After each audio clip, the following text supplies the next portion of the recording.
Bonjour bien-aimés dans le Seigneur, je vous salue dans le précieux nom de notre Seigneur Jésus-Christ. J'espère que vous allez bien, que la paix de Christ demeure sur nous tous.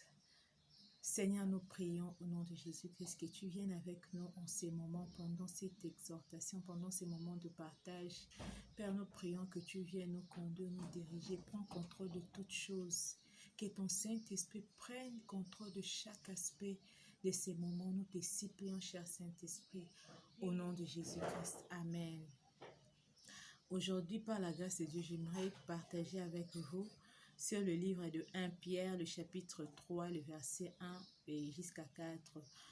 Comme nous savons, quand quelque chose est bon aux yeux de l'Éternel, quand tu sais que tu es en train de faire la volonté de l'Éternel, ça te bénit, ça te rend un profond ministère, n'est-ce pas? Et le Seigneur aussi prend plaisir à cela. Nous avons remarqué dans le livre de Genèse, quand le Seigneur était en train de créer le monde, dans le chapitre 1 du livre de Genèse, vous pouvez lire, pendant que le Seigneur était en train de créer le monde, il avait le temps d'évaluer et il avait remarqué que tout ce qu'il était en train de faire était bon. Il était en train d'évaluer son œuvre et son travail. Et Dieu aussi nous évalue. Si nous lisons le livre de 1 Pierre, le chapitre 1, le chapitre 3, les versets 1 à 4, la Bible dit: Femmes, soyez de même soumises à vos maris, afin que si quelques-uns n'obéissent point à la parole, ils soient gagnés sans parole par la conduite de leurs femmes.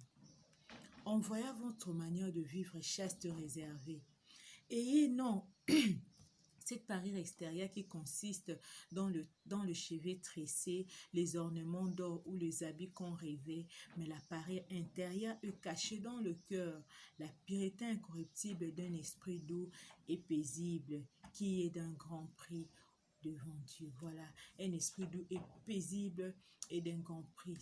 Ça demande une force intérieure, avoir un esprit doux et paisible. Il peut avoir les troubles, il peut avoir les fondements, les situations qui sont contraires, qui vont à la renverse. Mais quand tu as un esprit doux et paisible, tu peux maîtriser les esprits. Quelqu'un qui a un esprit doux, il peut facilement écouter Dieu, il peut facilement écouter le Saint-Esprit, il peut être facilement conduit et dirigé. Puissions-nous être de personnes qui apportent la paix, qui ont des esprits doux et paisibles. Rappelez-vous, j'étais en train de partager la semaine passée que dans les 3 manières de gagner quelqu'un à Christ, c'était aussi par notre témoignage, par notre façon d'être.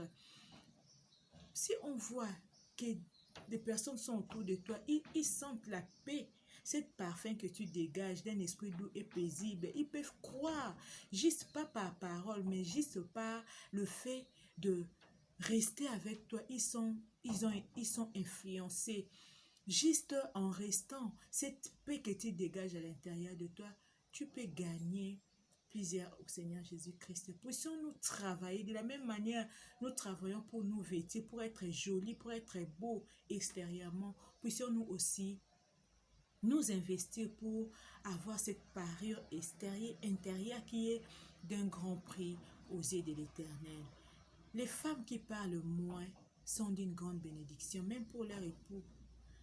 Une femme qui bavarde beaucoup n'est pas agréable à Dieu. Une femme qui parle beaucoup n'est pas agréable à Dieu. Puissions-nous travailler, écoutons beaucoup, mais parlons paix. En tout cas, que le Seigneur vous bénisse. Il y a aussi l'obéissance. Une personne qui a un esprit doux et paisible, c'est une personne qui est obéissant à Dieu, obéissant à l'homme.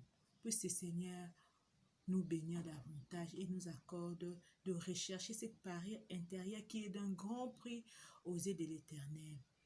Le Seigneur dit: heureux ceux qui procurent la paix, car ils seront appelés fils de Dieu. Puissions-nous être des personnes qui amènent la paix autour de nous, de telle sorte que la personne qui s'approche de toi peut toucher cette paix, cet esprit doux et paisible qui sort de toi.